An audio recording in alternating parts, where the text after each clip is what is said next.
8 minutes et 20 secondes, c'est le temps en moyenne que met la lumière du soleil pour arriver jusqu'à la Terre et nous offrir la vie, la chaleur et depuis peu l'électricité. En effet, le phénomène de transformation de la lumière en électricité, ce que l'on appelle l'effet photovoltaïque, n'a été découvert qu'en 1839 par un physicien français, Antoine Becquerel.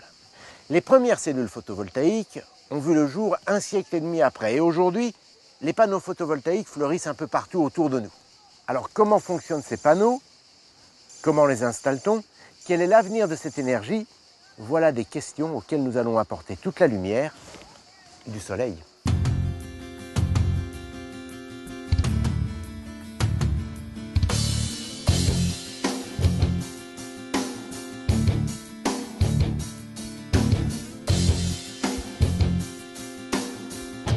Le fonctionnement des panneaux photovoltaïques repose d'abord sur le matériau dont ils sont constitués, le silicium.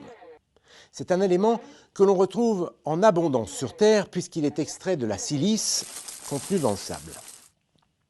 Le silicium a une propriété indispensable à la production d'électricité, c'est un semi-conducteur.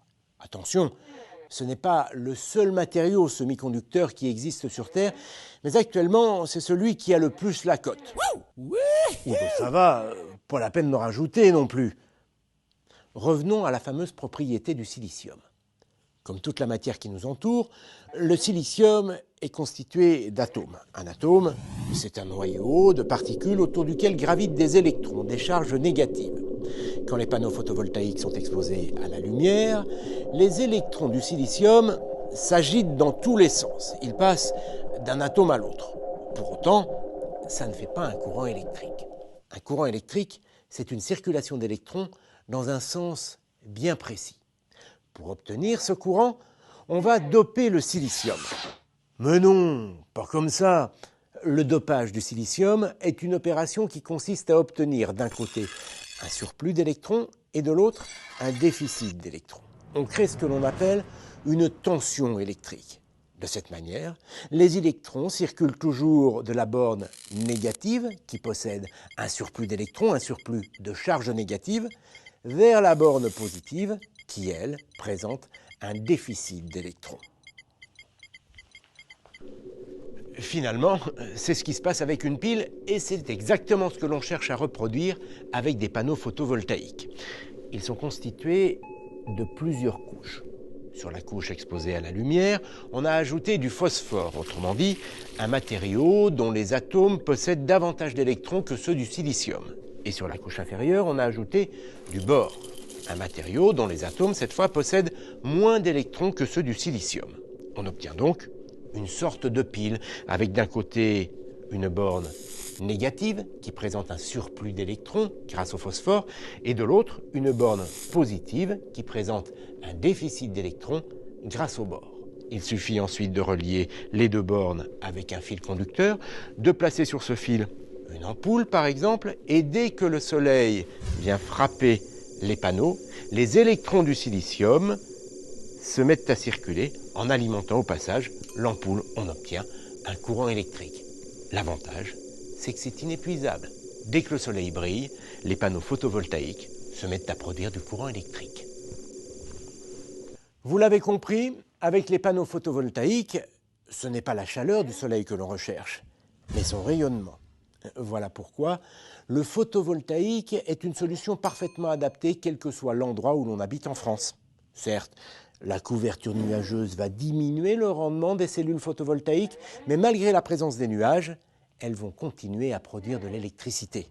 La preuve, c'est en Allemagne qui à ce jour possède le plus grand parc photovoltaïque en Europe que l'on produit le plus d'électricité d'origine photovoltaïque. Or, entre nous, l'Allemagne n'est pas spécialement réputée pour sa météo ensoleillée. Bref, vous l'avez compris, le photovoltaïque, ça marche.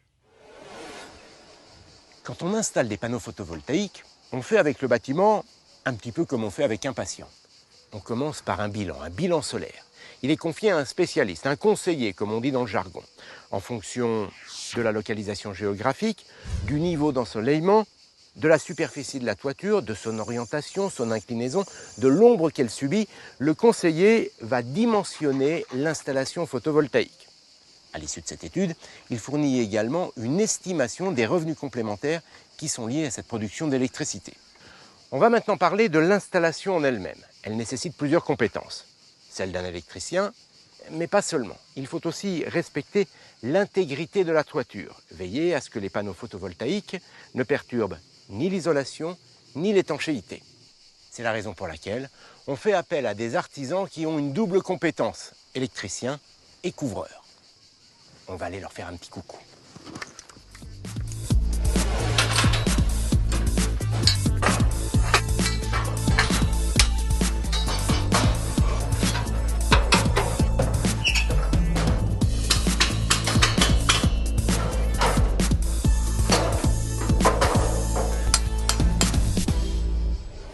Alors les installateurs commencent par sécuriser le chantier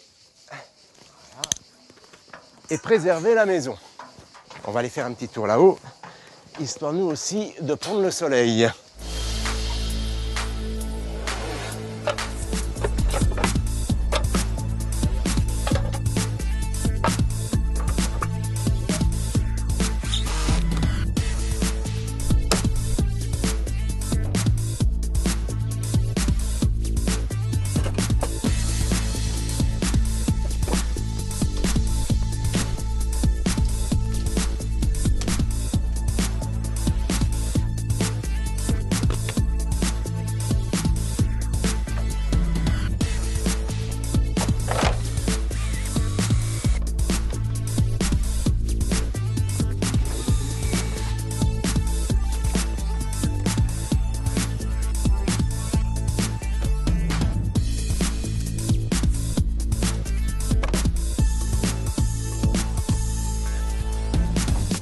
Ah ouais, sympa les gars la vue, hein.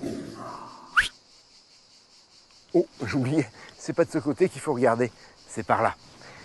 Pour le moment, on a donc installé la structure qui est chargée d'accueillir les panneaux photovoltaïques. Je sais, ça ne vous fait ni chaud ni froid si j'ose dire, et pourtant c'est très innovant. Ces supports sont fabriqués à partir d'un thermoplastique qui est utilisé en aéronautique. Cette nouvelle technologie permet de résister à toutes les conditions climatiques. Le vent, la pluie et le sel. C'est important quand on habite au bord de la mer. Et puis, comme vous pouvez le constater, ces supports permettent de garder les panneaux indépendants les uns des autres. C'est mieux si au fil du temps, il faut en changer un. Voilà, on a posé les câbles. Il ne reste plus maintenant qu'à installer ces fameux panneaux photovoltaïques.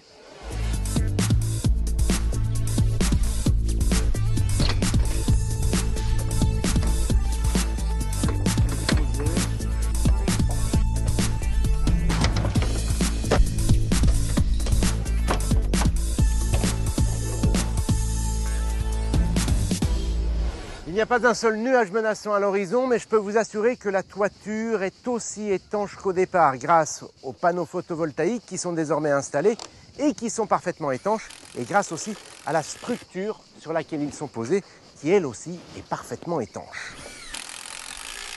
Au final, il faut compter 1 à 2 journées pour installer les panneaux. Ensuite, il ne reste plus qu'à raccorder les panneaux au réseau électrique. Ces panneaux photovoltaïques fournissent un courant continu qui arrive ici. Ce courant continu est transformé grâce à un onduleur en courant alternatif, lequel onduleur est lui-même relié à un compteur qui va comptabiliser l'électricité produite avant qu'elle soit injectée sur le réseau. Vous voilà donc devenu producteur d'électricité, au même titre qu'un producteur classique. Et attention, l'électricité que vous produisez n'engendre aucune émission de gaz à effet de serre dans l'atmosphère. De cette manière, vous participez donc à la protection de l'environnement. En effet, vous produisez de l'électricité verte à partir d'une énergie renouvelable et l'électricité que vous produisez peut être utilisée localement, soit par vous-même, soit en l'injectant sur le réseau, ce qui va permettre à tous les consommateurs d'en profiter, que ce soit vous ou un autre, une école, un commerce, une entreprise. Et tout cela en vous assurant un revenu complémentaire qui lui aussi est durable. En effet, EDF rachète l'électricité que vous produisez à un prix fixé par l'État et garanti pour 20 ans. Tenez à titre indicatif, une centrale photovoltaïque comme celle-ci 24 mètres carrés, peut assurer une production annuelle de 2400 kWh si elle est installée dans le Pas-de-Calais et jusqu'à 3750 si, comme ici, elle est installée dans le Var. Ça vaut le coup, non? Voilà, on vient de voir comment fonctionnent les centrales photovoltaïques aujourd'hui en France. Et demain? Eh bien demain, les choses vont évoluer. En effet, on le sait, le coût de l'électricité produite sur le réseau va augmenter. Alors qu'à l'inverse, le coût de l'électricité photovoltaïque a lui tendance à diminuer. Selon les experts, la parité entre le kilowattheure photovoltaïque et le kilowattheure produit sur le réseau devrait être atteinte à l'horizon 2018-2020, voire 2015 pour les plus optimistes. Et alors, me direz-vous, qu'est-ce que ça va changer? Eh bien, à partir de ce moment-là, les propriétaires de centrales photovoltaïques pourront consommer directement l'électricité qu'ils produisent. Bon, je sais ce que vous allez me dire, on consomme de l'électricité plutôt en soirée, quand on rentre du travail. Or, c'est pile le moment où le soleil est couché. Eh bien, ça ne posera plus de problème. En effet, l'électricité produite dans la journée sera stockée dans des batteries de nouvelle génération qui sont en train d'arriver sur le marché. Le soir, une fois rentré chez vous, eh bien vous pourrez utiliser l'électricité produite dans la journée pour éclairer la maison, allumer la télévision, faire tourner les machines, etc. Et au passage, rien ne vous empêchera de revendre le surplus d'électricité que vous aurez produit et que vous n'aurez pas consommé. Si maintenant on jette un œil du côté de la recherche et du développement, on constate que là aussi les choses avancent. À l'heure actuelle, le rendement des panneaux photovoltaïques est de l'ordre de 15%. Ça veut dire qu'une grande partie de l'énergie lumineuse qui arrive sur les panneaux est perdue. Enfin perdue, transformée en chaleur ou bien réfléchie. Au final, donc, seuls 15% de l'énergie lumineuse sont convertis en électricité. Eh bien, les scientifiques cherchent justement à améliorer ces rendements en travaillant sur de nombreux paramètres comme l'amélioration de la couche anti-reflet ou encore le fameux dopage du silicium. Tenez, jusqu'à présent, on l'a vu, les panneaux solaires sont constitués de 2 couches identiques de silicium, mais qui ont été dopées de manière opposée. L'objectif étant d'obtenir 2 bornes, l'une positive, l'autre négative. Cette technique s'appelle l'homojonction. Eh bien aujourd'hui, des ingénieurs de Photowatt, filiale d'EDF ENR, travaillent avec des chercheurs du CEA sur une nouvelle technique de dopage. Cette technique consiste à utiliser 2 couches de silicium de nature différente. Bien sûr, on va continuer à les doper de manière opposée, mais en utilisant ces 2 couches de nature différente, ce qu'on appelle l'hétérojonction, on augmente significativement le rendement des panneaux photovoltaïques. Et puis ce n'est pas tout. Il y a également des innovations dans la manière d'installer les panneaux photovoltaïques. Il faut savoir que les particuliers ne sont pas les seuls à produire de l'électricité verte. Des panneaux sont aussi installés sur les bâtiments agricoles, sur les toits des entreprises ou encore des collectivités locales. Or, il faut pouvoir s'adapter à tous les types de toitures. Ainsi, aujourd'hui, sur les bâtiments d'élevage qui ont une faible pente ou sur les toits en tôle, on a la possibilité d'installer des modules souples et ultra légers. En ville, on peut aussi installer des panneaux sur les façades d'immeubles, à la verticale. Dans ce cas, ils jouent également le rôle d'isolant thermique et phonique. Bref, vous l'avez compris, le solaire photovoltaïque est une solution écologique pour aujourd'hui et aussi pour demain. Il a donc toute sa place dans un bouquet énergétique à côté de l'éolien, l'hydraulique, la géothermie profonde, la biomasse, le gaz naturel et aussi l'énergie nucléaire. Juste pour vous donner une petite idée du potentiel photovoltaïque en France, il suffirait de couvrir 10% des toits pour produire 20% de l'électricité que nous consommons. Ça laisse rêveur.